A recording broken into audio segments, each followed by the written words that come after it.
వాక్య ధ్యానం బుధవారం బైబిల్ క్లాస్. ఈ యొక్క వీడియో ద్వారా పెట్టిన సహోదరులందరికీ వందనాలు తెలియజేస్తున్నాం. ఇప్పుడు 14 రోజుల్లో విశ్వాస విషయంలో బలహీనులైన వారిని చేర్చుకునండి, సంశయములను తీర్చుటకు వాదములను పెట్టుకోవద్దు. మొదటి వచనం. అలాగా ఇక్కడ రోమా పట్టణంలో ఉన్న క్రీస్తు సంఘంలో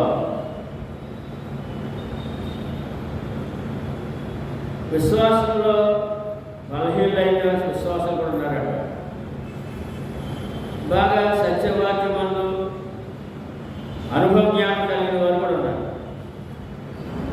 బలహీనులను మరి కొంచెం నిరుత్సాహపడుతున్నారని, వారిని కొంచెం దూరంగా పెడుతున్నారని చేర్చుకోండి అన్నాడండి.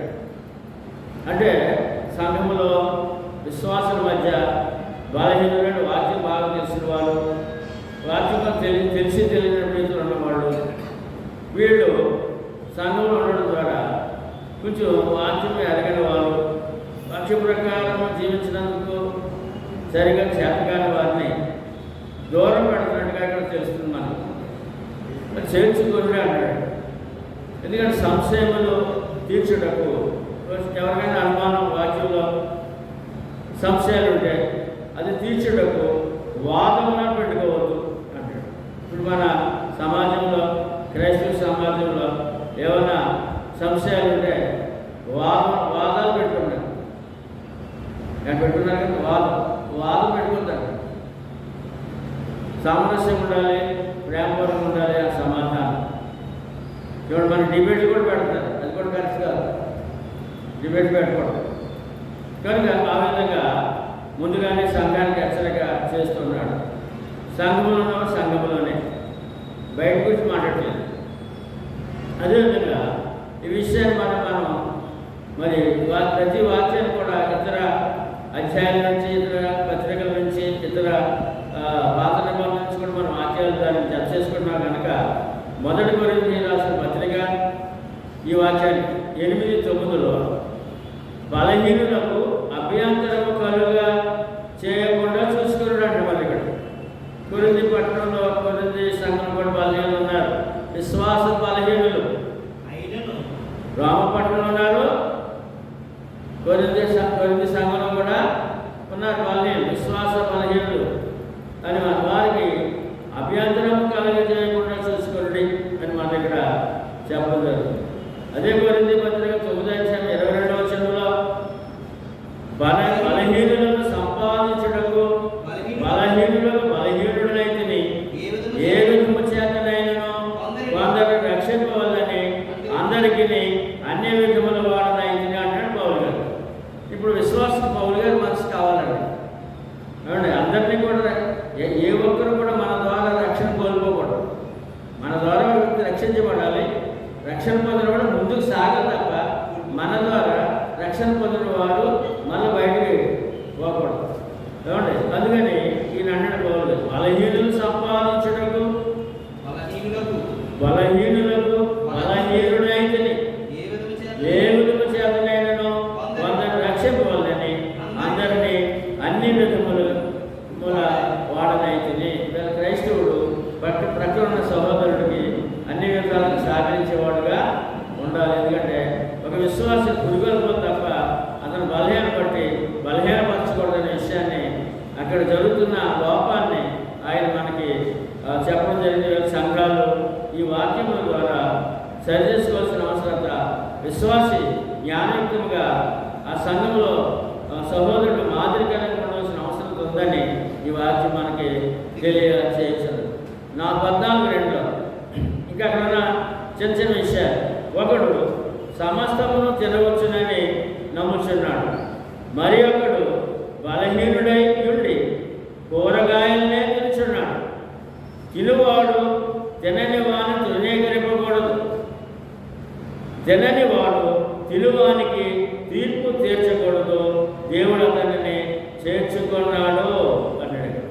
చూసారా, ఇక్కడ తిండి దగ్గర కూడా, సంఘములో ఆహారం దగ్గర కూడా కొన్ని పరపక్షాలు ఉన్నాయండి.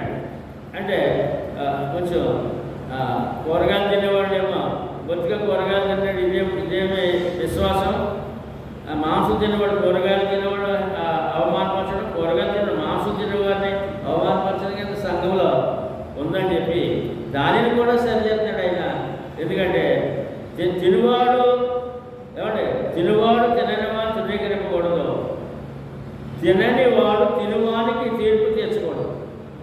ఎందుకంటే అందరినీ కూడా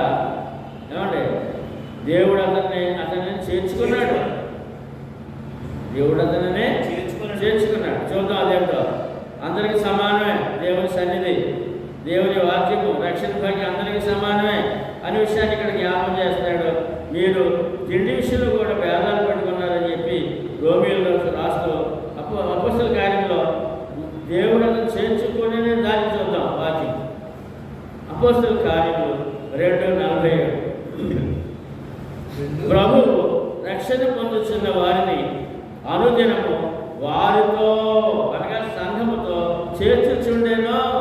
చూసుకోండి ఎలా ఏడో ఒక విశ్వాస రక్షణ పొందాడంటే, రక్షణ పొందినవాడు పాస్టర్గా చేర్చుకోవట్లేదు, సంఘంలోకి పాస్టర్గా చేర్చుకోవట్లేదు, ప్రభువే చేర్చుకున్నాడు సంఘంలోనికి అనే విషయాన్ని ఇక్కడ పౌలు గారు ఇక్కడ రోమ పట్టణంలో క్రీస్తు సంఘానికి ఆ యొక్క వారికున్న చిన్న పెద్ద లోపాలను బట్టి వారు సరిచేస్తూ దేవుడు అతను చేర్చుకున్నాడయ్యా కనుక అతను నువ్వు చెదరగొట్టద్దు.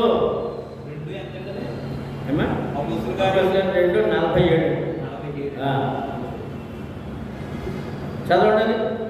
ఆనందముతోను నిష్కపటమైన హృదయముతోను ఆహారం పుచ్చుకొనుచుండిరి, మరియు ప్రభు రక్షణ పొందుచున్న వారిని అనుదినము వారితో చేర్చుచుండెను. వారితో ఎవరైనా సంఘం ఉందే, అంటే అనుదినము రక్షణ బాప్తిస్మం జరుగుతున్నాయి.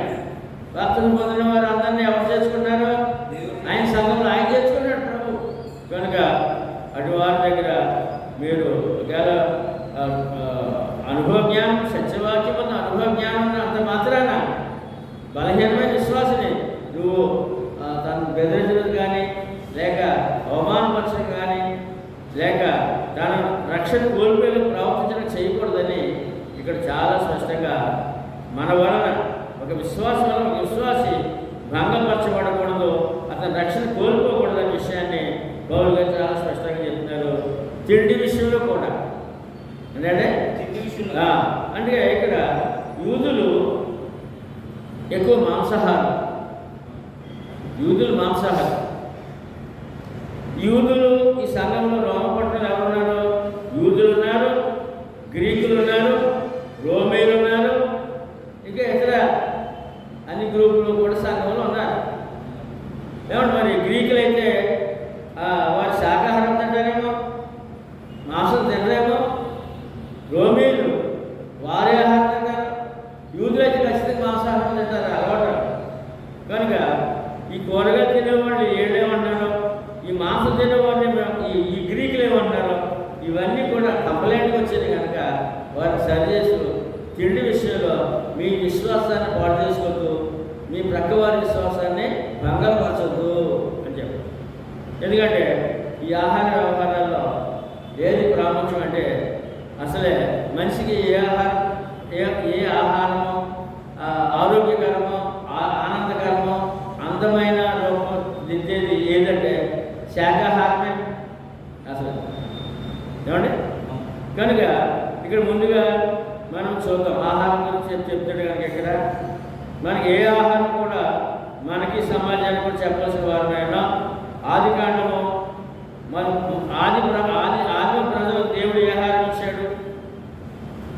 జలప్రలయం వరకు ఏ ఆహారం తిన్నారు? ఆదికాండము 1:29-30 చదవండి. దేవుడు ఇదిగో భూమి మీదనున్న విత్తనములిచ్చు ప్రతి చెట్టును విత్తనములిచ్చు వృక్ష ఫలము గల ప్రతి వృక్షమును మీకిచ్చి ఉన్నాను. అవి మీకు ఆహారమగును. భూమి మీద నుండు జంతువులన్నిటికీ ఆకాశ పక్షులన్నిటికీ భూమి మీద ప్రాకు సమస్త జీవులకును పచ్చని చెట్లన్నీయు.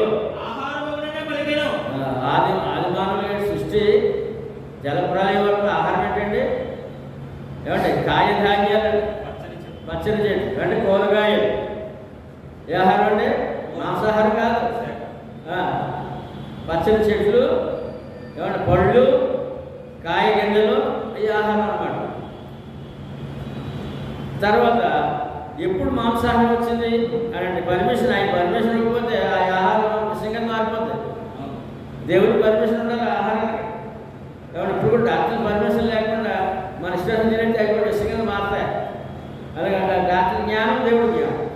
అలాగే 9వ అధ్యాయంలో వాడల నుంచి జలప్రలయం తర్వాత వాడల నుండి బయటకు వచ్చినటువంటి వారికి దేవుడు ఏం చేయాలి సెలవిస్తాడో చూద్దాం. 9వ అధ్యాయము 1-4. మరియు దేవుడు నోవహును అతని కుమారులను ఆశీర్వదించి మీరు ఫలించి అభివృద్ధి పొంది భూమిని నింపుడి. మీ భయమును మీ బెదురును అడవి జంతువులన్నిటికీ ఆకాశ పక్షులన్నిటికీ నేల మీద ప్రాకు ప్రతి సముద్రపు చేపలన్నీ కలుగును. అవి మీ చేతికి అప్పగించబడి ఉన్నవి. ప్రాణము గల సమస్త చరములు మీకు ఆహారమగును. చాలండి. ఎప్పుడు వచ్చింది మాంసాహారం? ఎప్పుడు వచ్చింది? జల ప్రళయం తర్వాత. మరి శాకాహారం జల ప్రళయం శాకాహారమే అంటే పర్మిషన్ ఇచ్చాడు. ఇక మాంసాహారాన్ని ఎలాగైతే తెలుసా?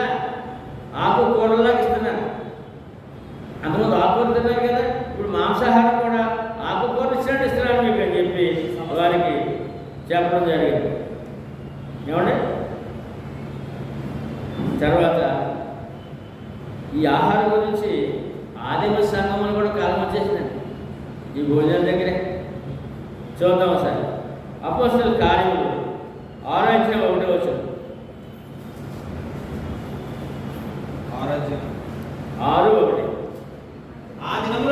ఆ దినములలో శిష్యుల సంఖ్య విస్తరించుచున్న అనుదిన పరిచర్యలో తమలోని విధవరాండ్రును చిన్న చూపు చూచిరని హెబ్రీల మీద గ్రీకు భాష మాట్లాడేవారు యూదులు సనుగుకొనసాగిరి. అప్పుడు చూసారా ఏమంటే ఎక్కడ కాలం? ఆదిమ సంఘం మంచి ప్రబలంగా జరుగుతుందండి. ఈ లోపల ఆహారం కాలం వచ్చేసిందండి. ఏంటా కాలం అంటే ఏమండి? మొదటికి అందరూ యూదులే, కానీ భాషలు మా తేడా. హెబ్రీ భాష మాట్లాడేవారు యూదులు ఉన్నారు, ఏమండి? తర్వాత గ్రీకు భాష మాట్లాడే యూదులు ఉన్నారు. ఈ భాషా భేదాన్ని బట్టి ఈ ఆహారం పంచిపెట్టడంలో వారు ఆ భాషను బట్టి అంటే మనకు ఒక సామెత ఉందండి. ఏమండి? ఏంటది? బంతిలో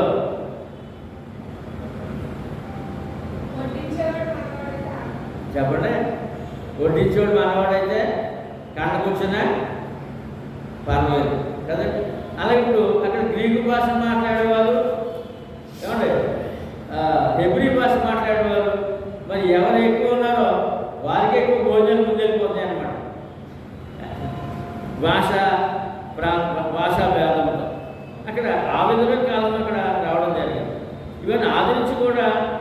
యొక్క సంఘములో, ఆదిమ సంఘములో ఈ ఆహార వ్యవహారాల దగ్గర కూడా కలహాలు ఉన్నాయి అనే విషయాన్ని ఇక్కడ రోమా పట్టణంలో క్రీస్తు సంఘం హెచ్చరిస్తున్నాడు. ఇప్పుడు దానియేలు దగ్గరికి వెళ్ళినప్పుడు ఏ ఆహారం బట్టి వారు అందంగా ఉన్నారు, ఏ ఆహారం బట్టి వారు ఆరోగ్యంగా ఉన్నారు, ఏ ఆహారం బట్టి వారు జ్ఞానవంతులై ఉన్నారనే విషయాన్ని చాలా స్పష్టంగా ఆ యొక్క దానియేలు గ్రంథం మనకు తెలియజేస్తుంది. దానియేలు గ్రంథం 1వ అధ్యాయము ఏ ఆహారం అందానికి, ఆరోగ్యానికి, జ్ఞానానికి మూలమైందో అక్కడ మనకు చాలా స్పష్టంగా తెలియ 3వ అధ్యాయం 3వ వచనం చదవండి.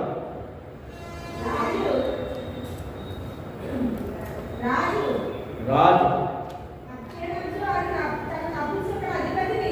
ఒక అధిపతిని నియమించారు, పిలిపించి అతడికి ఎలాగ ఆజ్ఞాపించారు? ఇశ్రాయేలీల రాజవంశములలో ముఖ్యులై లోపము లేని సౌందర్యము, సకల విద్యా ప్రావీణ్యతయు, జ్ఞానమును కలిగి తత్వజ్ఞానము తెలిసిన వారై రాజు నగరం నందు నిలువదగిన కొందరు బాలును రప్పించి కల్దీయుల విద్యను, భాషను వారికి నేర్పు. ఇక్కడ ఏమన్నా 3 సంవత్సరాలు 4 సంవత్సరాలు ఇప్పుడు స్కూల్ మా కాలేజీ చదువుతారు కదా పిల్లలు, అలా కాలేజీలో దానియేలు గ్రంథంలో ఏమండి కాలేజీ ప్రారంభమైంది. ఎలా ప్రారంభమైంది? భోజన వసతులతో, ఎందుకంటే హాస్టల్తో కూడా విద్య నేర్పుతారు కదా ఇప్పుడు అన్ని కాలేజీలు కూడా. కనుక ఆ విధంగా ఆ కార్యక్రమం, విద్యా విధానము బబులోను దేశంలో ప్రారంభమైంది. అందులో విద్యార్థులుగా దానియేలు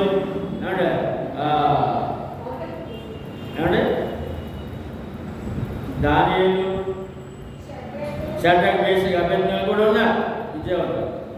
వారికి మరి వసతి, హాస్టల్ వసతి కావాలి కదా, భోజనాలు ఏర్పాటు చేయమన్నారు. రాజుగారు మంచి మనసుతో ఏమన్నారంటే, నేను తినే భోజనం పెట్టండి.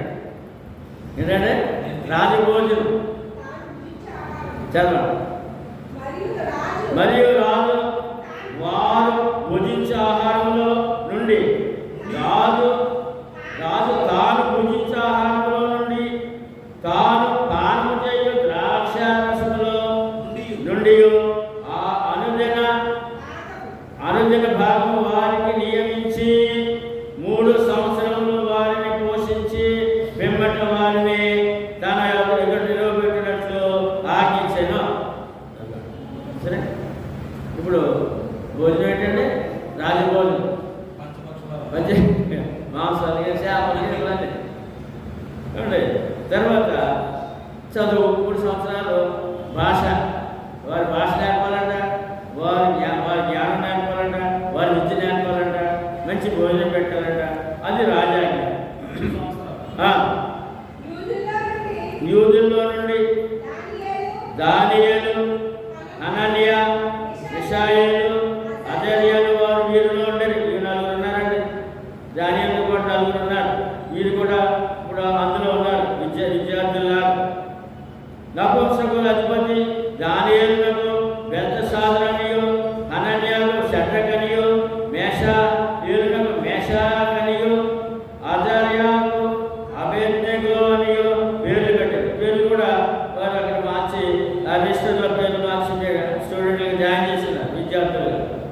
రాజు భుజించు భోజనమును పానము చేయు ద్రాక్షారసమును పుచ్చుకొని తను అపవిత్రపరచుకొనకూడదని దానియేలు ఉద్దేశించి తాను అపవిత్రుడు కాకుండానట్లు వాటిని పుచ్చుకొనకుండా సెలవిమ్మని నపుంసకుల అధిపతిని వేడుకొనగా. సరే, ఇప్పుడు భోజనంతో బాగుంది, అందరూ ఇష్టపడ్డారు. బాగా మంచి సదుపాయాలు, మంచి భోజనము, మంచి చదువు బాగుంది. ఏమండి వీళ్ళని యుద్ధంలో బానిసలను తీసుకొచ్చి ఎవరి బిడ్డల్ని చదువు లేక భోజనం పెట్టడం అది మంచిదే కదా. కానీ ఈ యొక్క దానియేలు షడ్రక్ మేషక్ అబేద్నెగోలు అంటున్నారు, దానియేలు అంటున్నాడు మనకి ఈ భోజనం వద్దు, మనం ఇక్కడ బానిసలుగా ఉన్నాం, ఏమండి మన ప్రజల వ్యవస్థలో ఉన్నారు, మనం రాజభోజనం చేసి ఇంత విద్య నేర్చుకోవాల్సిన అవసరం ఏమీ లేదు అని ఆలోచించుకుని నలుగురును ఎవరి దగ్గరికి వెళ్ళినట్ట, మనం అయితే వాద్యాన్ని అంటాం, అధిపతి దగ్గరికి వెళ్ళి అయ్యా మాకు రాజభోజనం వద్దు, శాకాహారం పెట్టండి అంట. చదవండి. దేవుడు నపుంసకుల అధిపతి దృష్టికి దానియేలునకు కృపా కటాక్షమునంద అనుగ్రహించాడు గనుక నపుంసకుల అధిపతి దానియేలును చెప్పాను, మాకు అన్నపానములను నియమించిన రాజుకు నా యజమానునికి నేను భయపడుతున్నాను. మీ మీ ఈడు బాలుర ముఖముల కంటే మీ ముఖములు కృషించినట్లు ఆయనకు కనబడనేలా, అట్లయితే మీరు రాజు చేత నాకు ప్రాణాపాయం చేతురు అన్నాడు. వాళ్ళేమో చేసుకోలేరు, ఏమంటే అయ్యా మాకు రాజభోజనం వద్దండి, మామూలు ఆహారం పెట్టండి, ఒక మంచి ద్రాక్షరసం కూడా వద్దండి, మాకు త్రాగడానికి మంచిగా ఇవ్వండి, నా శాకాహార భోజనం పెట్టండి అని అడిగితే, అదేంటి రాజుగారు చూశారనుకో మిగిలిన వారితో మీ ఆరోగ్యంగా లేకపోయినా, ఏమంటే మీ తేజస్సుగా లేకపోయినా, జ్ఞానంగా లేకపోయినా నన్ను ఆయన ఉదయిస్తాడు మరి అని చెప్పి వాళ్ళకి చెప్తాడు అనమాట. నపుంసకుల అధిపతి దానియేలు అప్పుడు ఆయనతో మళ్ళీ అంటారనమాట, ఏమని అనన్య మిషాయేలు అజర్యా అనువారి మీద నియమించిన నియామకునితో దానియేలు భోజనమునకు శాఖ ధాన్యములు ధాన్యాదులను పాన నీళ్లను నీ దాసులకు నాకు ఇప్పించి దయచేసి 10 దినముల వరకు మమ్మల్ని పరీక్షించమన్నాడు. వ్యవహారం అన్నాడంటే శాకాహారం. వ్యవహారము రాజుగారు తినే మాంసాహారం మాకు వద్దు, ఏమండి ఖరీదైన భోజనం మాకు వద్దు, ద్రాక్షారసం కూడా వద్దు, శాకాహారమును ఏమండి నీళ్ళు ఇవ్వండి చాలు, మంచి నీళ్ళు ఇవ్వండి చాలు, 10 రోజులు పరీక్షించండి. మా ముఖములు రాజు నియమించిన భోజనము భుజించు బాలుర ముఖములు చూచి నీకు తోచినట్టుగా ఈ దాసులమైన మా ఎడల జరిగింపుము. అందుకతడు ఈ విషయంలో వారి మాటలను సమ్మతించి 10 దినముల వరకు వారిని పరీక్షించెను. దానియేలు అడిగారండి, 10 రోజులు పెట్టండి ఆహారము, రాజుగారి భోజనం వద్దండి. ఒకవేళ అప్పుడు మిగిలిన బాలుల వలె మా ఒక్క కాంతి లేకపోయినా, ఆరోగ్యం లేకపోయినా, అప్పుడు మీరు పెట్టిన ఆహారం తింటాం అన్నప్పుడు ఆ విధంగానే ఆయన పరమేశ్వర 10 రోజులు ఇచ్చాడండి. 10 దినములైన పిమ్మట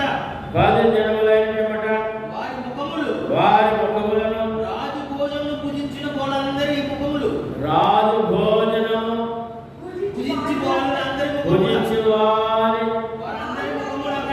ముఖముల కంటే సౌందర్యముగాను కలగాను ఏ ఆహారం తింటే బాగుంది శరీరం?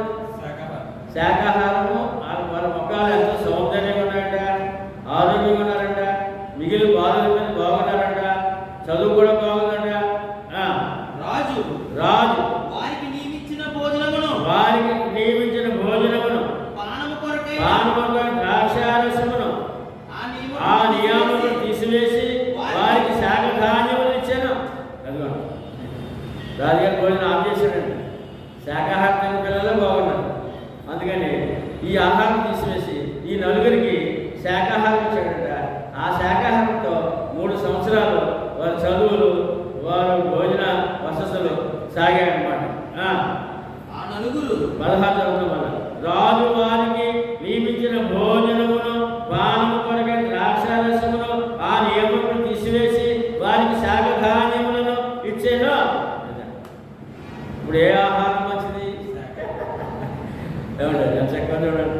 అప్పుడు శాకాహారం తిని 3 సంవత్సరాలు ఇప్పుడు కాలేజీ పిల్లలు, చదువుకునే పిల్లలు ఎక్కువగా ఏం తినాలి? ఇప్పుడు శాకాహారం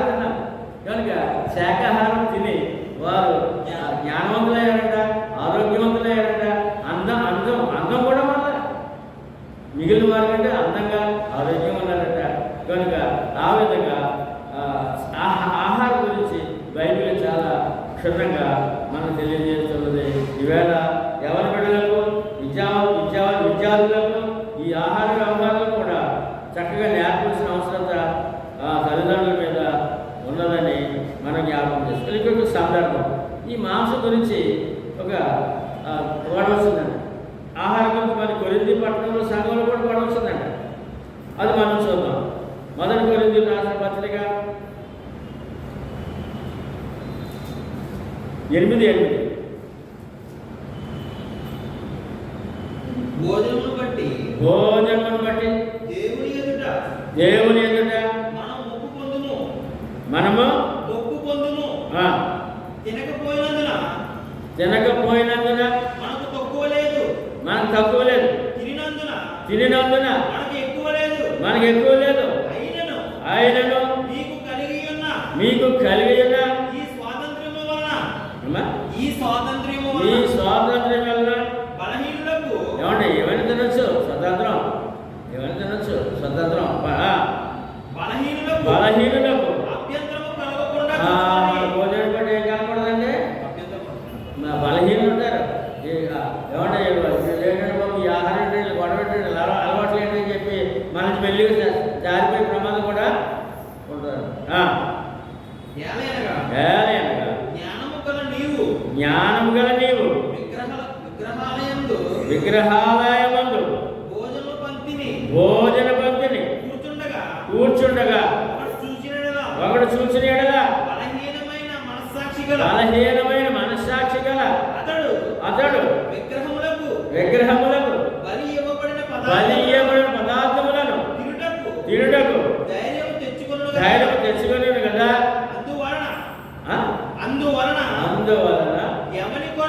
ఎవని కొరకు క్రీస్తు చనిపోయెనో ఆ బలహీనుడైన ఆ నీ సహోదరుడు నీ జ్ఞానమును నశించిపోతాడు. తిండి దగ్గర ఎంత జాగ్రత్త ఉండాలి. క్రైస్తవులు ఒకరొకరు పట్ట తిండి దగ్గర కూడా జాగ్రత్త ఉండాలంట. ఇలాగూ సహోదరులకు విరోధముగా పాపము చేయటం వలన అంటే ఇలా చూడండి. మన ఏమండి ఈ యొక్క ఆహార వ్యవహారాలు బట్టి ఎవరైనా ఒక వ్యక్తి మనం బట్టి రక్షణ కోల్పోతే మనం పాపం చేస్తున్నాం. అంటే క్రైస్తవుడు ఆహార వ్యవహారాలు కూడా చాలా జాగ్రత్తగా ఉండవలసిన అవసరత. వారి బలహీనమైన మనస్సాక్షి నొప్పించుట వలనను మీరు క్రీస్తునకు విరోధముగా పాపము చేయువారగుచున్నారు. కాబట్టి భోజన పదార్థము వలన నా సహోదరునికి అభ్యంతరము కలిగిన ఎడల నా సహోదరునికి అభ్యంతరము కలుగు చేయకుండుటకై నేను ఎన్నటికి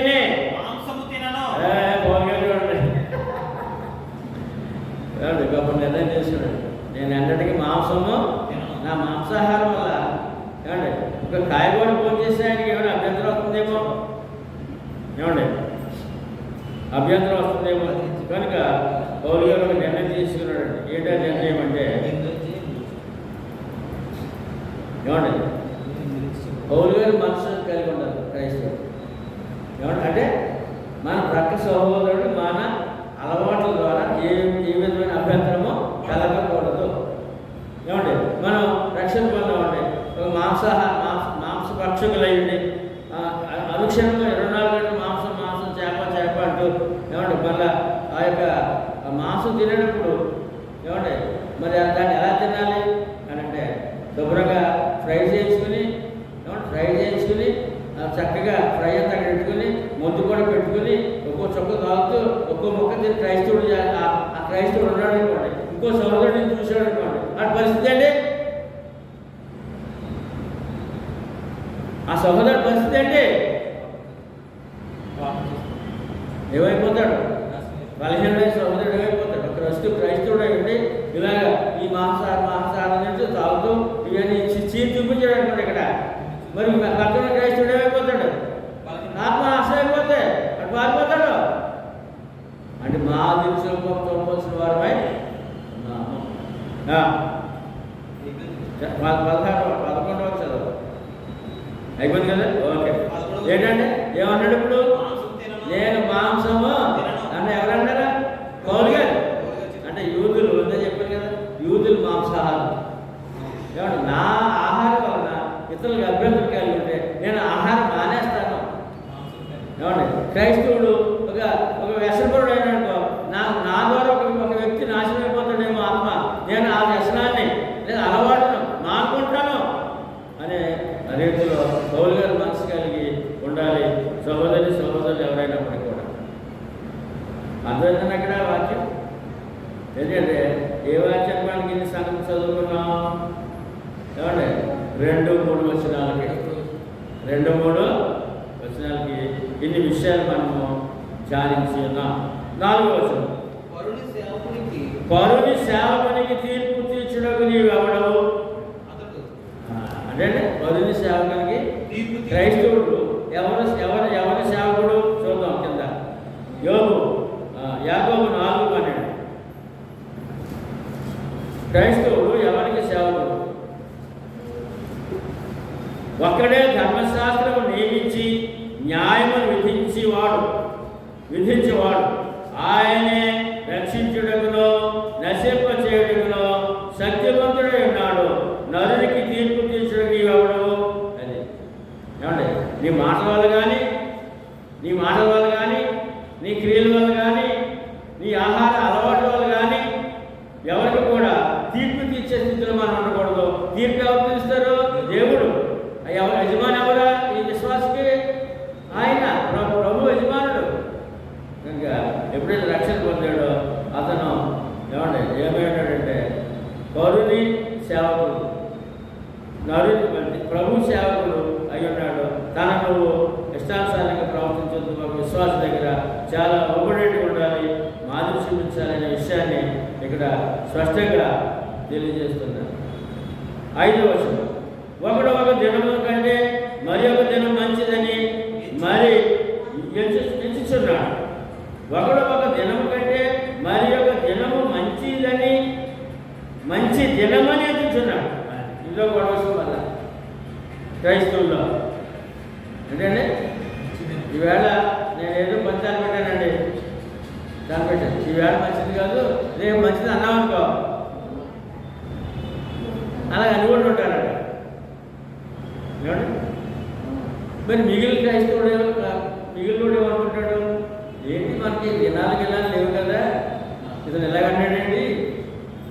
ఉన్నాయండి ఫలానా రోజు, ఫలానా గడియ, ఫలానా అంటే తిథి నక్షత్రం మనకేమన్నాయా? మనిషి ఒక దినము కంటే మరి ఒక దినము మంచి దినమని ఎంచుచున్నాడు. మరి ఒకడు ప్రతి దినము సమానము ఎంచుచున్నాడు.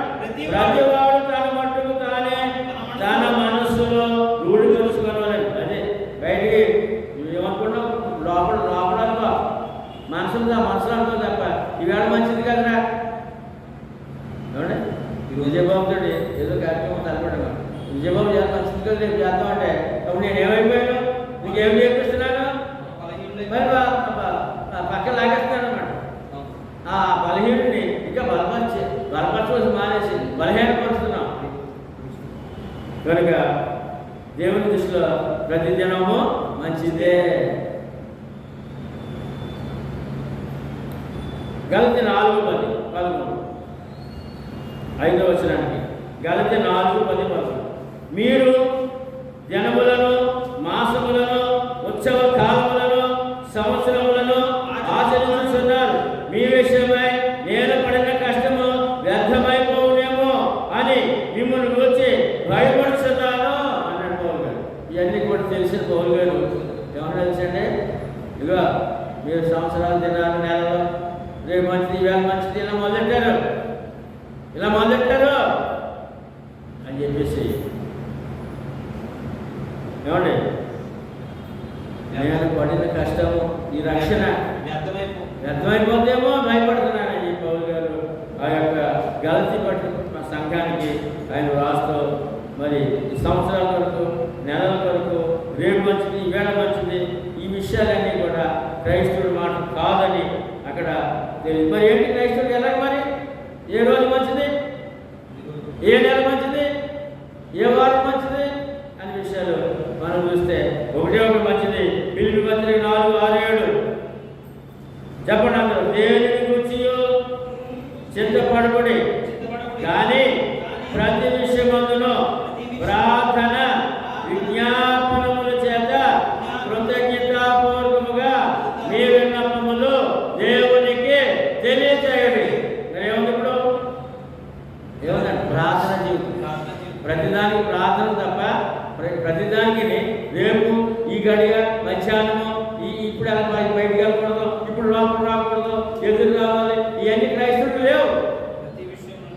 ప్రతి విషయంలో కూడా ప్రార్థన చేసి ఈ కార్యం ప్రారంభించు, ప్రార్థన చేసి నీ పని ప్రారంభించు అనే విషయాన్ని ఎంత స్పష్టంగా, అంటే మనం తినే విషయంలో, మనం దినచర్య విషయంలో, మన క్రియల విషయంలో అన్నీ కూడా వాక్యానుసారంగా ఉండాలి. ఎలా ఉండాలంటే అప్పుడే నీతో నా క్రైస్తవుడు, బలహీనుడైనటువంటి క్రైస్తవుడు నీ ద్వారా బలపరచబడతాడు. అది ధర్మము. 6వ వచనం.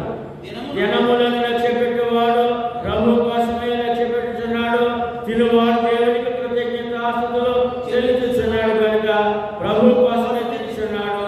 తినని వాడు ప్రభు కోసము తినుట మాని దేవునికి కృతజ్ఞతాస్తుతులు చెల్లించుచున్నాడు. ఈ 3 విషయాల్లో కూడా వాక్య ప్రకారమే మన ప్రయాణం సాగాలని అర్థం. ఏ ప్రకారం అంటే మాది పక్క వాళ్ళు బాధ చూపించాలి. వాక్య ప్రకారమే దినచర్య సాగాలి. అది అక్కడ దాంట్లో కొన్ని సంగతులు చూద్దాం. ఆహార విషయంలో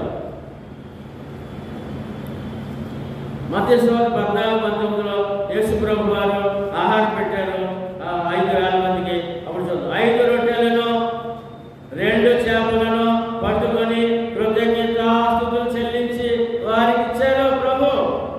అంటే ప్రార్థన ఎలాగా ప్రతి క్షణము ఆహార విషయంలో కృతజ్ఞతాస్తుతులు చెల్లించాలి. అది యేసు ప్రభు వారు వారికి ఆహారం పెట్టినప్పుడు, ఆ రొట్టెలు ఇరిచి ఇచ్చినప్పుడు, వాటిని దీవించి ఇచ్చినప్పుడు ఆయన కృతజ్ఞతాస్తుతులు చెల్లించారు. ఆహారం దగ్గర కూడా ప్రార్థన. అదే విషయం మరొకసారి మరి భోజనం పెట్టారు. మత్తయి సువార్త 15:36 7 రొట్టెలను ఆ చేపలను పట్టుకొని కృతజ్ఞతాస్తుతులు చెల్లించి వాటిని విరిచి తన శిష్యులకు ఇచ్చారు. రెండోసారి కూడా వారికి భోజనం పెట్టినప్పుడు అప్పుడు కూడా ఆయన ప్రార్థన చేశారు, కృతజ్ఞతాస్తుతులు చెల్లించారు. కానీ ఇక్కడ ఎవిడెన్స్ ఉంది. ఇక్కడ మన తిండి విషయంలో ఏమండి, రేపటి దినం, ఈ దినము దినచర్య విషయంలో, మన యొక్క క్రియల విషయంలో, మన ఆలోచన విషయంలో, మన మాట విషయంలో ఎలా ఉండాలో పరిశుద్ధ గ్రంథం మనకు నేర్పుతుంది. అది ఆ యొక్క రామపత్రిక 14 చాలా క్లియర్గా ఒక్కొక్క వచనము మనకు నేర్పిస్తుంది ఏ విధంగా ప్రయాణం సాగాలో. మొదటి కొరింథీ పత్రిక 10:30-31 నేను కృతజ్ఞతతో పుచ్చుకొని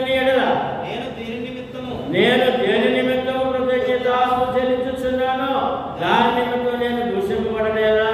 అంటే ఏం తీసుకుని ఏం చేయాలి? ఇప్పుడు మన ఆహారం తీసుకుని ఏం చేయాలి? పాలన తీసుకుని ఏం చేయాలి? కృతజ్ఞతాస్తుతులు చెల్లించినప్పుడు తీసుకోవాలి.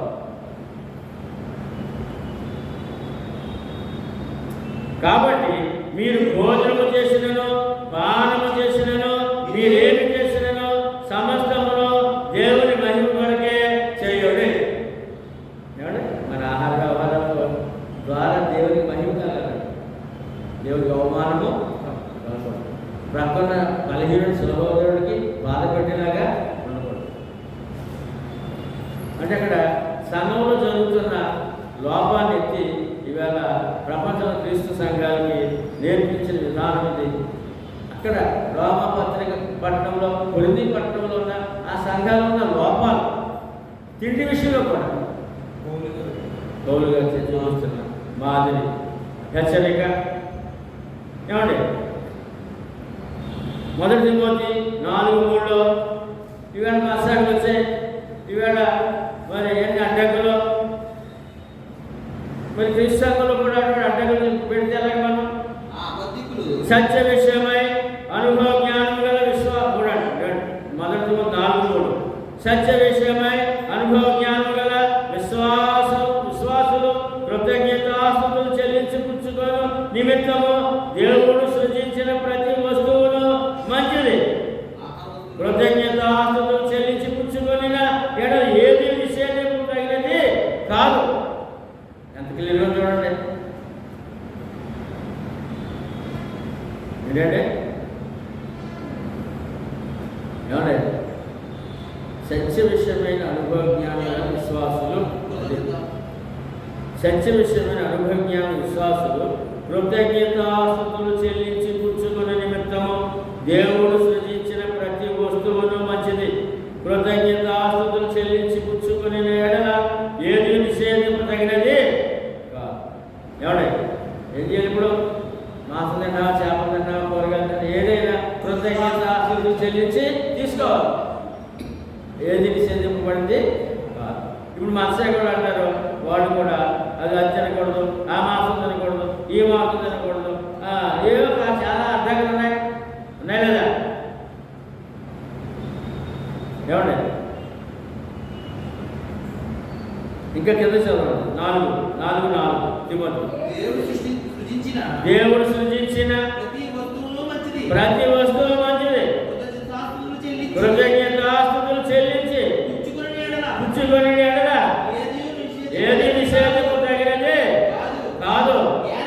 ఏదైనగా అది దేవుని వాక్యం వలనను ప్రార్థన వలనను పవిత్రపరచబడుతున్నది. ఏదంటేనో పర్లేదు అని చెప్పాలి. ఇది నిషేధం ఏమండి? ఇప్పుడు క్రైస్తవుడు ఒక ఫ్రీడమ్ వచ్చింది. ఏమంటే మొదటి ఆహారం ఏంటి? శాకాహారం. ఏమంటే సృష్టి అంతవరకు జలప్రలయం తర్వాత తరచిన ఆహారం ఏంటి? మాంసాహారం. ఏమంటే తర్వాత వచ్చిన ఆ ప్రజలు ఇశ్రాయేలు ప్రజలకు ధర్మశాస్త్రం వచ్చిన తర్వాత ఇచ్చిన ఆహార విషయంలో నియమించాడు దేవుడు. అది రాసుకోండి. లేవీకాండం 11వ అధ్యాయము, లేవీకాండం 11వ అధ్యాయము, ద్వితీయోపదేశకాండము 14వ అధ్యాయము 3-21 వరకు ఏమి తినాలి, ఏమి తినకూడదు, ఎటువంటి జంతువు తినాలి, ఎటువంటి పురుగులు తినాలి, ఎటువంటి మాంసం తినాలి అనే విషయాలు మీరు ఎడగా చదవండి. లేవీకాండం 11వ అధ్యాయము, ద్వితీయోపదేశకాండం 14:3-21 వరకు ఏ ఆహారం తినాలి? ఎవరికది? ఇశ్రాయేలు. ఎవరికంటే ధర్మశాస్త్రం ఇవ్వబడిన ఇశ్రాయేలుకి ఏ ఆహారం తినాలి? ఏమండి పంది మాంసం తినొచ్చా? ఏమంటే పందికొక్క మాంసం తినొచ్చా? ఏమంటే అదే తర్వాత ఇంకా చాలా చెక్క ఇంకేవో ఏమి తినాలి? డెక్కలు కాలేవి, డెక్కలు లేనివి, గొలుసులు గల చేపలు, గొలుసులు లేని చేపలు ఏమి తినకూడదు. వారికి అక్కడ హెచ్చరిక వచ్చింది, అవి ఈ దినాన్ని తినకూడదు. ఏమండి క్రొత్త నిబంధన వచ్చింది. మళ్ళీ తిమోతి 3:4-3 చదువుతాం. సత్య విషయమై అనుభవ జ్ఞానం గల విశ్వాసులు కృతజ్ఞతాస్తుతులు చెల్లించి పుచ్చుకొని నిమిత్తము దేవుడు సృజించిన ప్రతి వస్తువును మంచిది. కృతజ్ఞతాస్తుతులు చెల్లించి పుచ్చుకొని ఏది నిషేధింపదగినదే. ఇక్కడ అదే, ఇక్కడ ఫుల్ పర్మిషన్.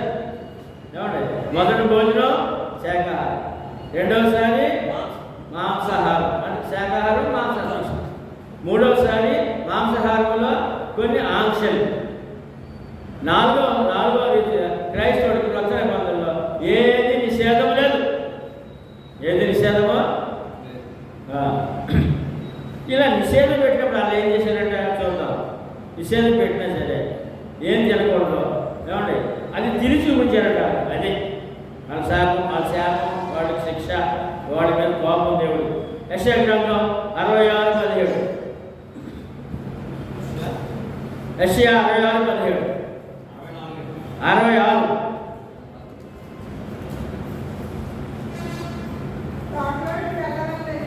ఆ, ఏమండి వాళ్ళకి వనభోజనాలు తోటల్లో భోజనాలు అంటే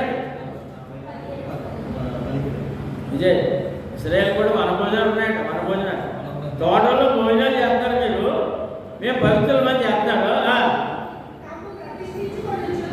తాను ప్రతిష్ఠించుకొనుచు పవిత్రపరచుకొనుచున్న వారే పంది మాంసమును అమ్మా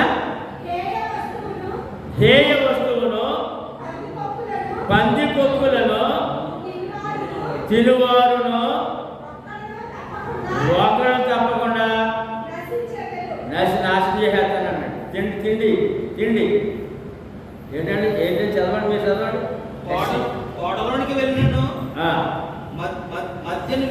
ఎక్కడికి వెళ్ళి అంటే వనభోజనాలు ఉన్నాయన్నమాట వీళ్ళకి.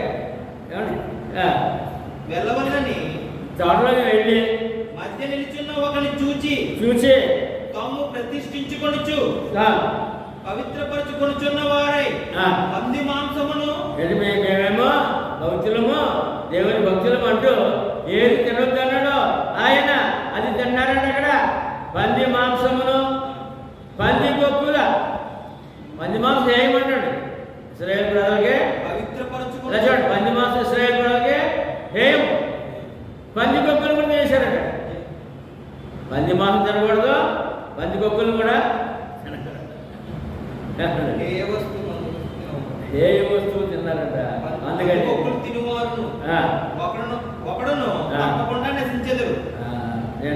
నేను పాపం దేవుడు. ఎందుకంటే దేవుడు తిండిని కూడా చూస్తాడంట.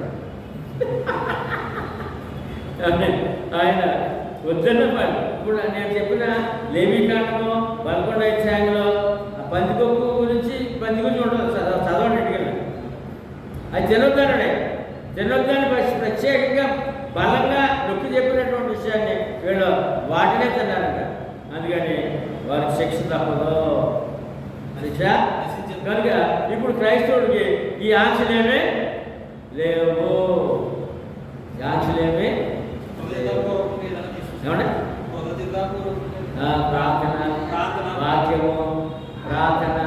వాక్యము కృతజ్ఞత ద్వారా పవిత్రపరచబడతాడు. ఏమంటే మలుగుపో తింటా తినే మరి అంటే మలుగుపో వాళ్ళకి ఇశ్రాయేలుకి మలుగుపో ఉందనుకోండి, అది పులుసులు లేదుగా తినకూడదు. పులుసులు లేదు కదా, మరి పులుసులు లేదు చేపది అందుకని తినకూడదు. ఏమండి ఆరు చేపలు అనుకోండి, పులుసులు లేని చేప తినకూడదు. తెల్లది పులుసులు తినకూడదు. అలా అదే అక్కడ చదివితే మీకు తెలుస్తుంది. కనుక ఇప్పుడు ఆహార విషయంలో కాదయ్యా. ఏమండి ఇప్పుడు ఈ ఆహారం చెప్పు కదా, మనం ముందే తీసుకున్నాం. శాకాహారమే ఆరోగ్యకరం, అందమైన సంగతే, జ్ఞానయుక్తమైనది ఈ మాంసాహారం కంటే అని. రెండో కొరింథీ ఇప్పుడు మనం చూసాం కదండి. అలా ఏం తినారంట? పందికొక్కు మాంసము, పంది మాంసము హేయ వస్తువును, పందికొక్కులను తినువారును ఒకడును తప్పకుండా నశించిపోతారు. ఆజ్ఞ తిండి విషయాలు ఆజ్ఞ అతిక్రమించారు అనేసి 14:7 వచనాల్లో. కాబట్టి మనము బ్రతికినను చనిపోయినను ప్రభు వారమైనాము. అదే ఎందుకు ఇంత ఆంక్షలంటే, ప్రభు నమ్మిన వారు, రక్షణ పొందిన వారు బ్రతికినా ఆయన వారమే, చనిపోయినా ఆయన వారమే అని. అందుకనే తన వారి కొరకు అంత శ్రద్ధ, దేవుడు తన వారి కొరకు అంత శ్రద్ధ. 1 కొరింథీ 3:23 ఏమండి ప్రభు వారమై ఉన్నామంటే అర్థం ఏంటంటే, 1 కొరింథీ 3:23 మీరు క్రీస్తు వారు అన్నాడు. మీరే మనం ఎవరంటే క్రీస్తు వారు, ప్రభు వారమైనామని అర్థం ఏంటంటే మీరు క్రీస్తు వారు, క్రీస్తు దేవుడు, మీ దేవుని ప్రజలు మీరు, క్రీస్తు వారు మీరు. కనుక ప్రతి విషయంలో వాక్యానుసారంగానే ప్రయాణము చేయండి. చూడండి 2 కొరింథీ 5:15 కొరింథీయులకు రాసిన 2వ పత్రిక 5:15 జీవించు వారిగా మీదట తమ కొరకు కాగా తమ నిమిత్తం మృతి పొంది తిరిగి లేచిన వారి కొరకే జీవించుటకు ఆయన అందరి కొరకు మృతి పొందినని నిశ్చయించుకొనుచున్నాము. జీవించే వారి మీదట తమ కొరకే. ఏమండి ఈ యొక్క అలవాట్లు, ఈ ఆహార అలవాట్లు, ఈ తిండి దెబ్బలు మన అలవాట్లు అంటే ఎలా మారుతానండి? అది మాట చెప్పకుండా ఏమండి తమ కొరకు కాక తన నిమిత్తం మృతి పొందిన లేచిన వారి కొరకు జీవించాలంట. ఇప్పుడు క్రైస్తవుడు తన కొరకు కాదు, క్రీస్తు కొరకు జీవించాలి. అందుకని లిమిటెడ్ జీవితం అన్నమాట. అంటే ఏం చెప్పాడో దేవుడు అలాగే చేస్తేనే ఆ యొక్క ఫలితాన్ని ఆయన అందరి కొరకు మృతి పొందనని నిశ్చయించుకొనిస్తున్నాము కదా. అందులో నేనున్నాను కదా, ఆ రక్షణ నాకు వచ్చింది కదా. కనుక నీ నిమిత్తం జీవించుకో, క్రీస్తు నిమిత్తము జీవించు. ఎవరి నిమిత్తం అంటే? క్రీస్తు కొరకు. మరి నా నిమిత్తం అయితే నా ఇష్టానుసారం తింటా, నా ఇష్టానికి పడుకుంటా, నా ఇష్టానుసారం మాట్లాడతా, నా ఇష్టానుసారంగా క్రియలు చేస్తాను. దేవుడి ఇష్టానుసారంగా అయితే కొంచెం వాక్యానుసారం కంట్రోల్లో ఉంటాను. చక్కగా తెలియజేస్తున్నారు. గురించి జనసంఘం గలతీ 2:20 నేను క్రీస్తుతో కూడా సిలువ వేయబడి ఉన్నాను అన్నాడు ప్రభు. 2:20 ఫిలిప్పీ పత్రికలో ఆయన ఏం చెప్పారో తెలుసండి? బ్రతుకుడు క్రీస్తే చావైతే లాభం. ఫిలిప్పీ 1:21 బ్రతుకుడు క్రీస్తే చావైతే అలా ఉండాలి క్రైస్తవుడు. ఆయన ఏం చెప్తే అలా చేయడానికి సిద్ధం అండి. ఆయన ఏం చెప్పారు అలా చేస్తానండి. అంతేగాని ఈ ఆహార వ్యవహారాలు ఈ మీ ఇష్టం వచ్చిన క్రియలు చేయడం కాదు. దేవుని ఇష్టానుసారం కాదు, మన ఇష్టానుసారం కాదు. అది మన గలతీలో కూడా 2:20 నేను క్రీస్తు కూడా సిలువ వేయబడి ఉన్నాను. ఇక జీవించేవాడు నేను కాను, క్రీస్తే నాయను జీవించుచున్నాడు. నేనిప్పుడు శరీరమందు జీవించుచున్న జీవితము నన్ను ప్రేమించి నా కొరకు తను తాను అప్పగించుకొని దేవుడి కుమారుడు యేసునందు విశ్వాసము వలన అది మన జీవితం ఎలా మారాలండి? మన జీవితం మారాలండి. ఎలాగంటే మనం పుట్టుకలో చేయని అలవాట్లు ఉంటాయి, మాటలు ఉంటాయి, క్రియలు ఉంటాయి. ఆహారం అలవాట్లు ఉంటాయి, మాటలు ఉంటాయి, క్రియలు ఉంటాయి. మరి యేసు ప్రభు గారు మార్చుకొని జీవించినట్లయితే నువ్వు ఎంత ధన్యురాలువో, ఎంత ధన్యుడు అయిపోయావు అని ఈ గలతీ పత్రికలో మరలా ఆ విషయాలు చక్కగా తెలియదు. నేను క్రీస్తుతో కూడా సిలువ వేయబడి ఉన్నాను అంటే పాత జీవితం సిలువేసేసాను ప్రభుతో.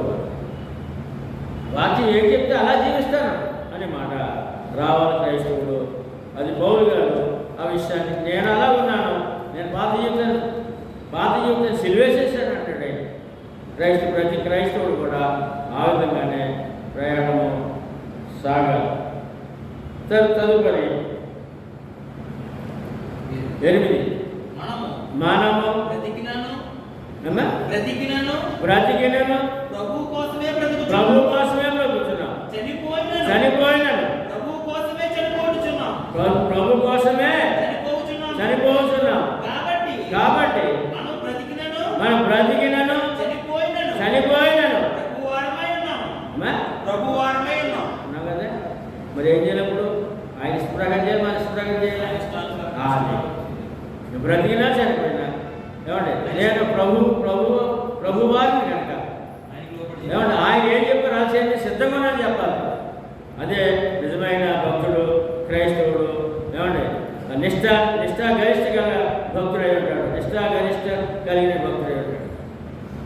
మొదటి దశలో 5 పని మనము మేలుకొని యున్నను నిద్రపోవచ్చున్నను తనతో కూడా జీవించు నిమిత్తము ఆయన మన కొరకు మృతి పొందాను అంటే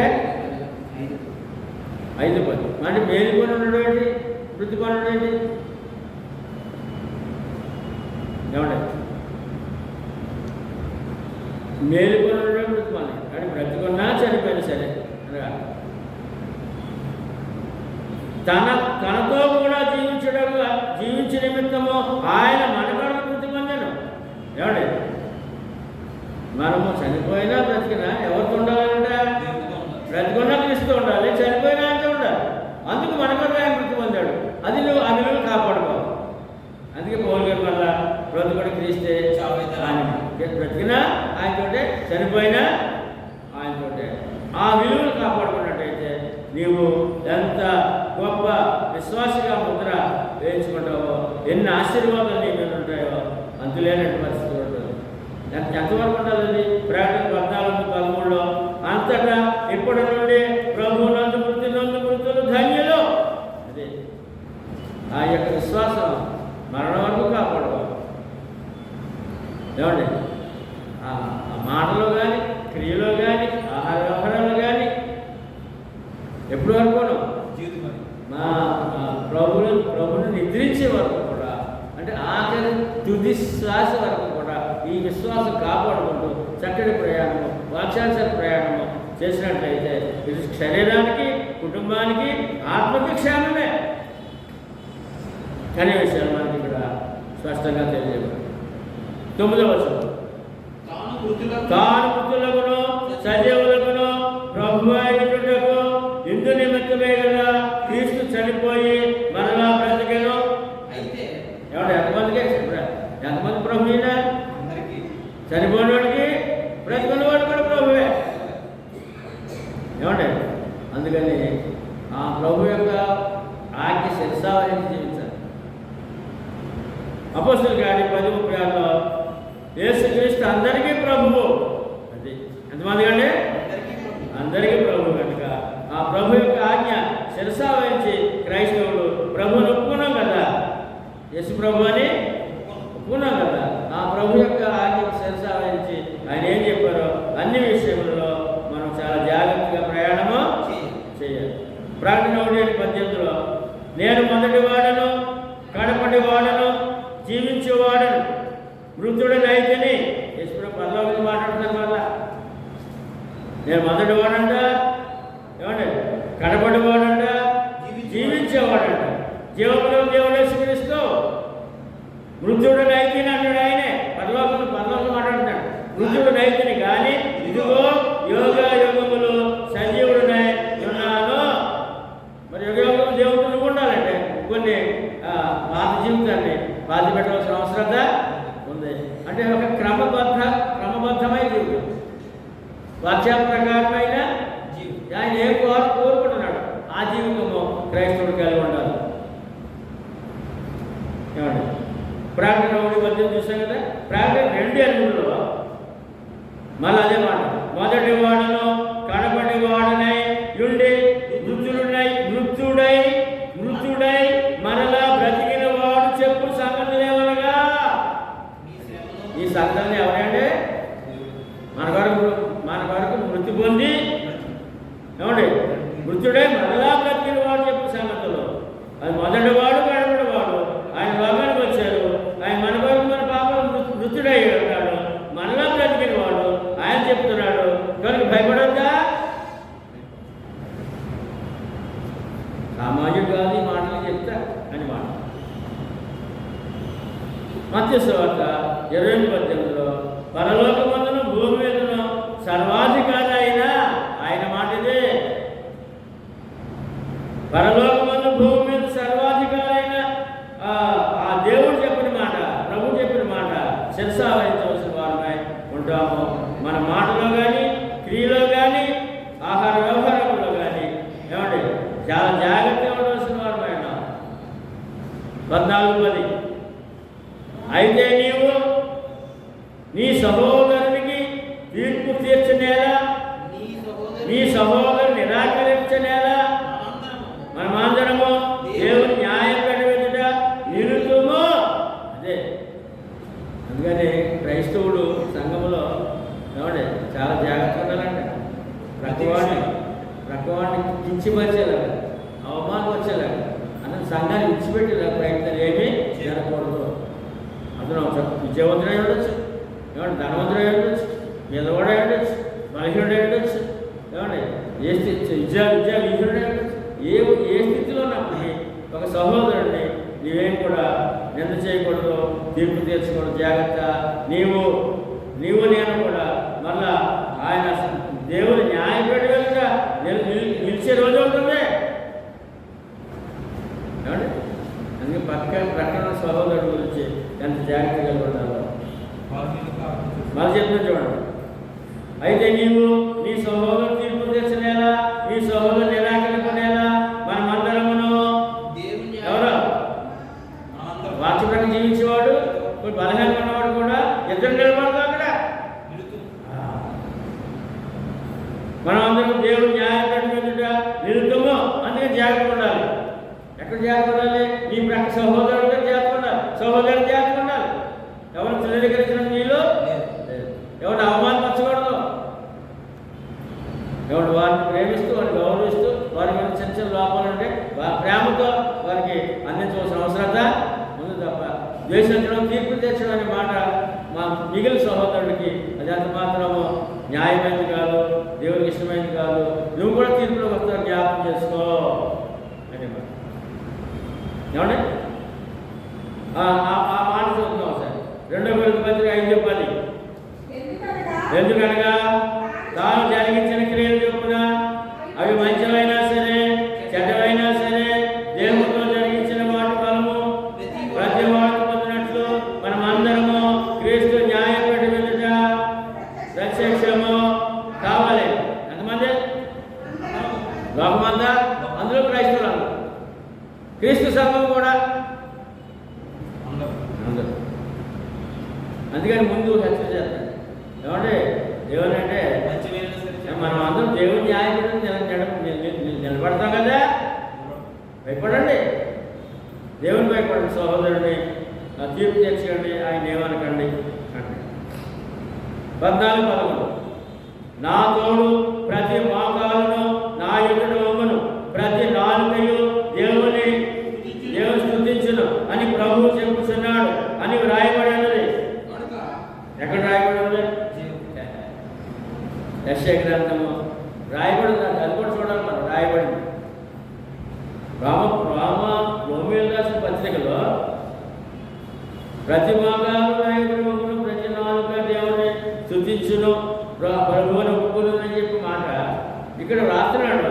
ఎక్కడో రాయబడిన సంగతి జ్ఞాపకం చేస్తున్నాడు. యెషయా గ్రంథము 45:23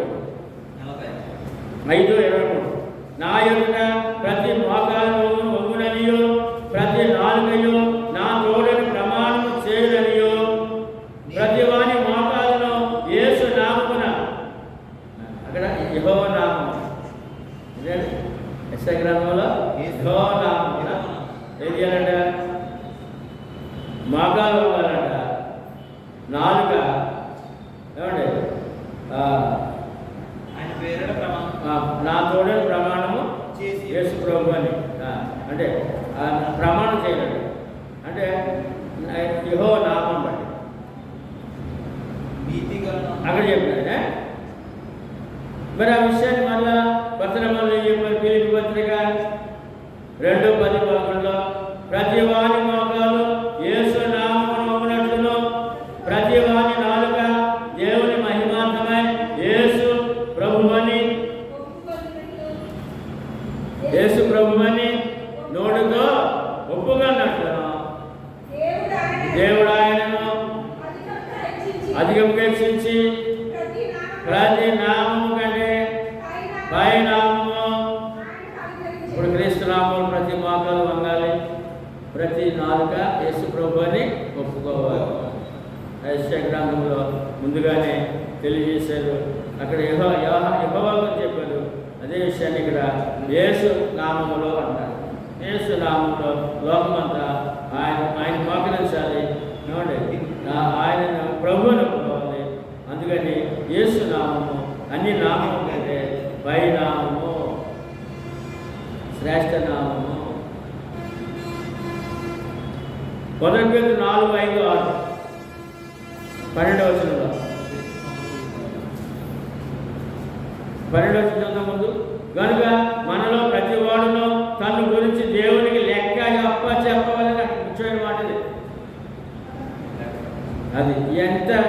10 వచనాలు 11 వచనాలు చెప్పి 12 వచనంలో అందరూ చెప్పండి. కనుక మనలో ప్రతి వాడును తన్ను గురించి దేవునికి లెక్క అప్పగింపవలెను. మరి మనం ఏం చేసాం? ఆయన లెక్క చెప్పాలంటే ఏం మాట్లాడావు? ఏమండి, నీ ఆహార వ్యవహారాలు ఎవరికైనా ఇబ్బంది అయిందా? నీ క్రియల వల్ల ఎవరికి ఇబ్బంది అయిందా? నీ నోటి మాట వల్ల ఎవరికి ఇబ్బంది అయిందా? లెక్క అప్పచెప్పాలంటే మన క్రియలు, మన మాటలు, మన తిండి దింపలు అన్నీ కూడా అది జాగ్రత్తగా ఉండాలంట.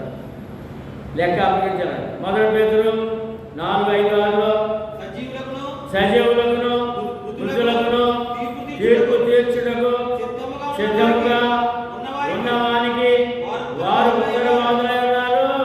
అందుకని పేతురు పత్రికలు కూడా ఉత్తరవాదులు అంటే లెక్క చెప్పాలి. ఎవరికి? సజీవులకు మృతులకు తీర్పు తీర్చేవాడు ఒక ఆయన ఉన్నాడు. తీర్పు తీర్చి సిద్ధముగా ఉన్నాడు. వల్ల ఎలా ఉన్నాడంటే నువ్వు అక్కడ ఆయన లెక్క చెప్పాలి.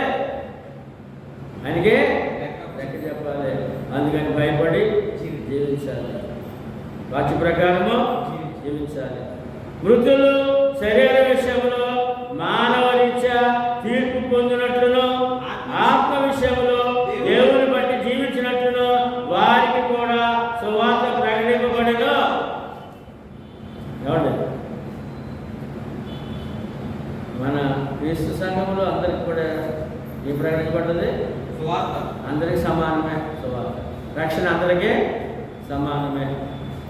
కనుక ప్రతి విశ్వాసం దగ్గర మరొక విశ్వాసి చాలా జాగ్రత్తగా ఉండాలి. దేవుని పక్షాన వాక్య ప్రకారము జీవించబోతులమై ఉన్నాం. అంటే ఒక వ్యక్తి రక్షించబడాలంటే మూలం ఏంటంటే సువార్త. వారు కూడా శరీరరీతిగా తీర్పు పొందుతారు, ఆత్మీయంగా కూడా తీర్పు పొందుతారు. అంటే సువార్త ద్వారా సువార్త ప్రకటింపబడిన వారికి కూడా నీకే కాదు అక్కడ అర్థం. అది అంటే అక్కడ యూదుడా అన్యుడా లేకపోతే ఎవరున్నప్పటికీ సువార్త ప్రకటించబడితేనే వాడు రక్షణ పొందినవాడు, అతడే క్రీస్తు సంఘ దేవుని సంఘ సభ్యుడే ఉంటాడు. కనుక వారు తీర్పులోనికి ఆత్మ విషయంలో తీర్పు, శరీర విషయంలో తీర్పు. హెబ్రీ రాజపత్రిక 4:13లో మరియు ఆయన దృష్టికి కనబడని సృష్టము ఏదీ లేదు, మరియు ఆయన దృష్టికి కనబడని సృష్టము ఏదీ లేదు. మనం ఎవరికి లెక్క చెప్పవలసి ఉన్నదో ఆ దేవుని కనులకు సమస్తమును మరుగులేక తేటగా ఉన్నది. అదే మరుగులేక తేటగా ఎవరికి? దేవుని కనులకు. దేవుడు చూసేవాడు, వినేవాడు, మాట్లాడాలి కదండి. ఇక్కడ చాలా స్పష్టంగా ఉంది. ఆయన దృష్టికి కనబడని స్పష్టం ఏదీ లేదండి. ఈ వాక్యానికి ఒక సంగతి మనం చూద్దాం. దావీదు భక్తుడు బెత్షెబ అనే ఒక స్త్రీని, ఉరియా భార్యను, ఆమె స్నానం చేస్తుండగా ఏమండి ఆయన కోటలో చూసి ఆమెను తన కోటకు రప్పించి తనతో పాపం చేశాడు. తనతో పాపము పడుతుందండి. ఎవరండి? దావీదు ఎంత భక్తుడే, దేవునికి నా ఇష్టానుసారం మనుషులు పేరిట్టాడు. అటువంటి దావీదు యూరియా భార్యను బెత్షెబను తీసుకుని వచ్చి తనను పాడు చేసి గర్భవతిని చేసి, ఆమె ఎవరంటే దావీదు యొక్క సైన్యంలో సైనికుడు. దావీదు సైన్యంలో సైనికుని భార్యను పాడు చేసి, ఆ పాడు చేసిన తర్వాత మోహించి తను రప్పించుకుని తను పాడు చేసి వాక్య ప్రకారం జీవించేవాడు చేసిన పని, దేవుని భక్తుడు చేసిన పని చేసి తర్వాత తెలిసి కబురు చేసిన తర్వాత తన సైన్యంలో తన భర్తను చంపించి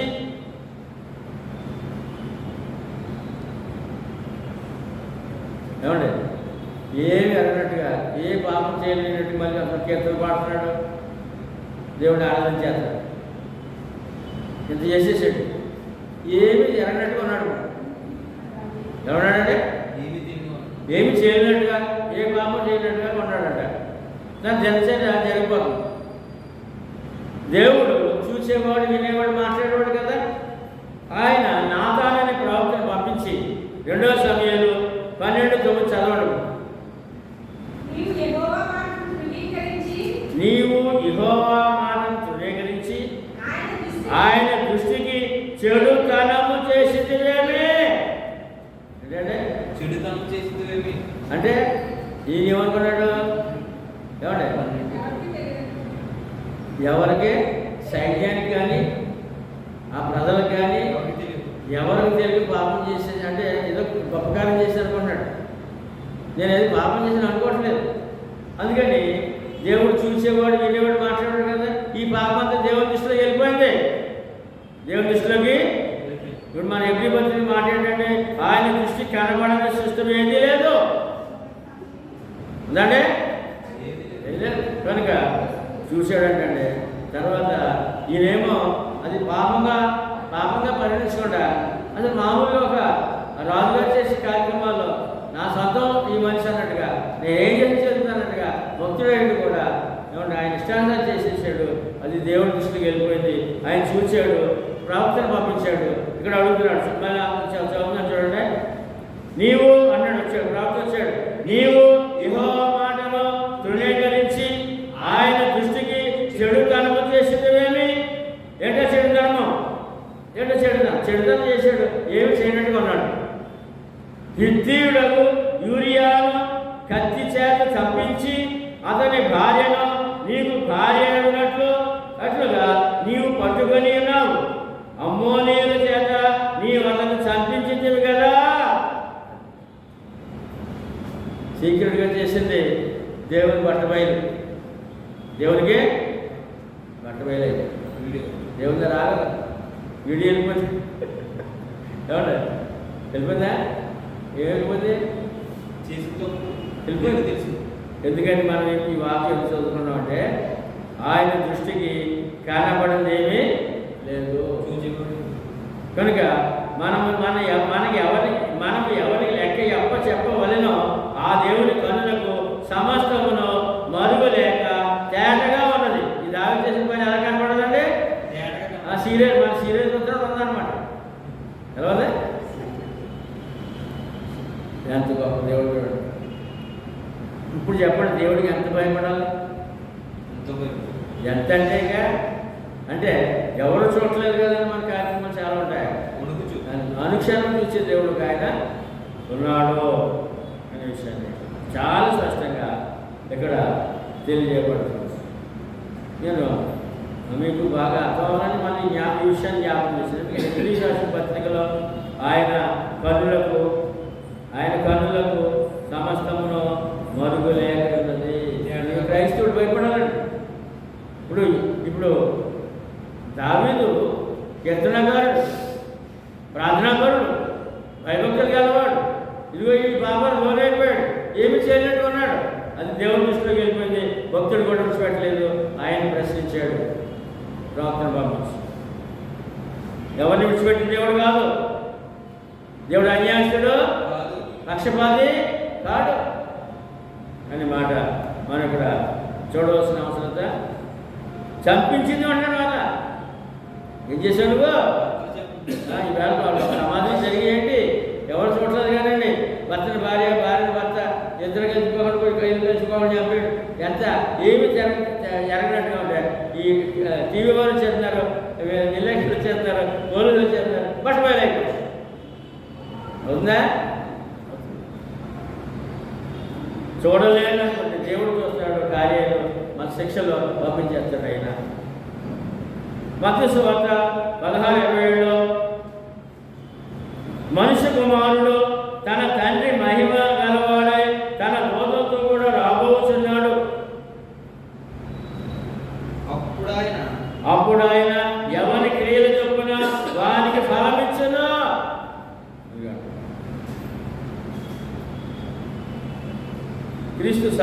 చెప్పినటువంటి అధ్యాయం అది.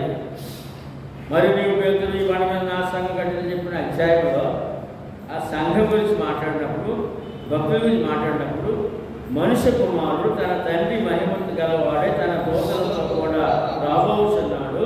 అప్పుడు ఆయన ఎవరి క్రియలు చొప్పున వానికి ప్రతిఫలము ఇస్తాడు. అందుకని భయం కలిగి వాక్య ప్రకారము భక్తులు జీవించినట్లయితే వారికి జీవితం క్షేమకరము, ఆశీర్వాదకరము, మహిమకరము అని మనము చూస్తున్నాం. ఇక్కడ ఒక మాట చెప్పారండి. మత్తయి సువార్త 25వ అధ్యాయంలో ఆయన తీర్పరిగా ఏమండి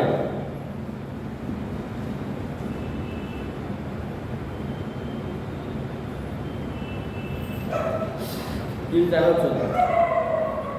ముందు ఇంకొక మాట ఉందని చూసిన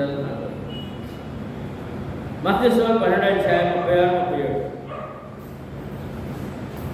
ఏమండి ఈ మాట అందరూ చెప్పండి. నేను మీతో చెప్పినదేమనగా మనుష్యులు పలుకు వ్యర్థమైన ప్రతి మాటను కూర్చియు విమర్శ దినమున లెక్క చెప్ప వలసియుండును. నీ మాటను బట్టి నీతిమంతుడవని తీర్పునందుదువు. నీ మాటలను బట్టి అపరాధమని తీర్పునందుదువు. మాట కూడా చేస్తున్నాడు. ఏమండి తినే ఆహార విషయంలో, మాటల విషయంలో, క్రియల విషయంలో క్రైస్తవుడు చాలా జాగ్రత్తగా ఉన్నాడు. ఎందుకంటే తీర్పు ఉంది. ఉందండి, తీర్పు ఉంది. కానీ అనవసరం మాట ఎన్ని మాట్లాడతాడు మనుషుడు వేళ, ఎన్ని కోటి మాట మాట్లాడతాడు మనిషి. క్రైస్తవుడు కూడా అదే మాట నోరు కాసుకోవాలి. అందుకే దేవుడు యాకోబు పత్రిక 1:26లో ఒక మాట చెప్పాడు.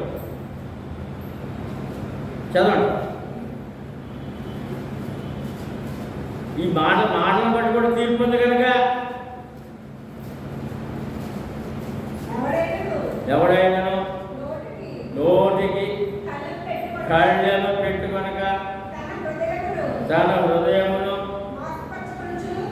మోసపరుచుకొనుచు భక్తి గలవాడనని అనుకొని నీడలా వాని భక్తి వ్యర్థమే. నోటి కలిగి ఉండాలా? ఏమంటారండి? ఎవరికే? అంజుడు కాదు, క్రైస్తవుడు. ఎందుకంటే అక్కడ చెప్పేసిన ముందు నీ మాటను బట్టి నీ తీర్పులకు వస్తా జాగ్రత్త అంటే ఇప్పుడు రోమిల పత్రికలో ఏమంటే ఎన్ని విషయాలు చెప్తున్నాడు? మాట గురించి చెప్తున్నారు, ఏమంటే ఆహారం చెప్తున్నారు, క్రియల గురించి చెప్తున్నారు. ఇది జాగ్రత్తలు అక్కడ అందిస్తున్నారు. మత్తయి సువార్త 25:31లో చదవండి.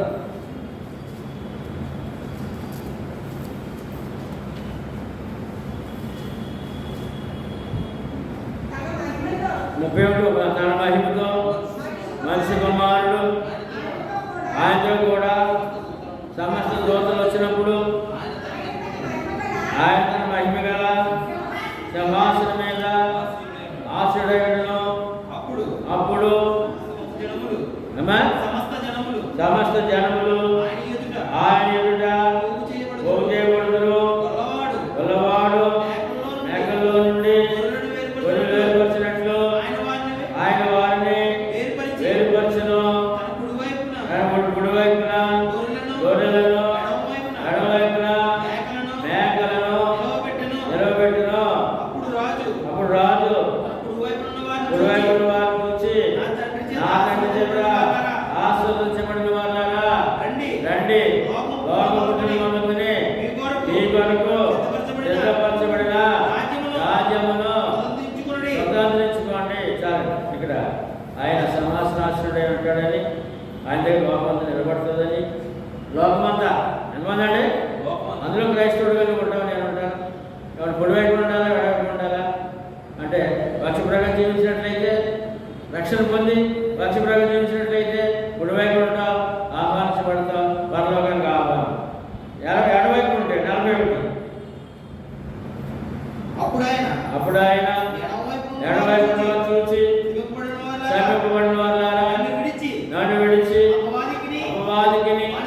వారి రోజులను సిద్ధపరచబడిన నిత్యాగ్నిలోనికి ఎడవైపు ఎంత ఇప్పుడు ప్రభు ఎంత అవసరం లోకానికి? ఆయన సంఘం ఎంత అవసరం? ఆయన వాక్యం ఎంత అవసరం? వాక్య ప్రకారం జీవితం ఎంత అవసరం?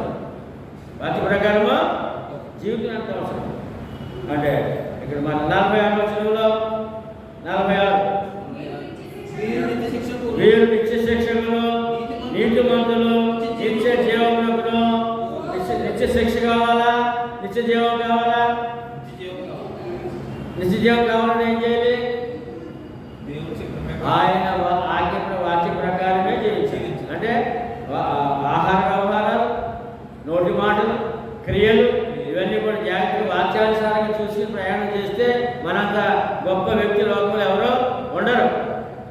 ఎందుకంటే ఆయన వాక్యమే మనం అన్ని విధాలుగా తీర్చిదిద్దే ఆ యొక్క వాక్యమైనది.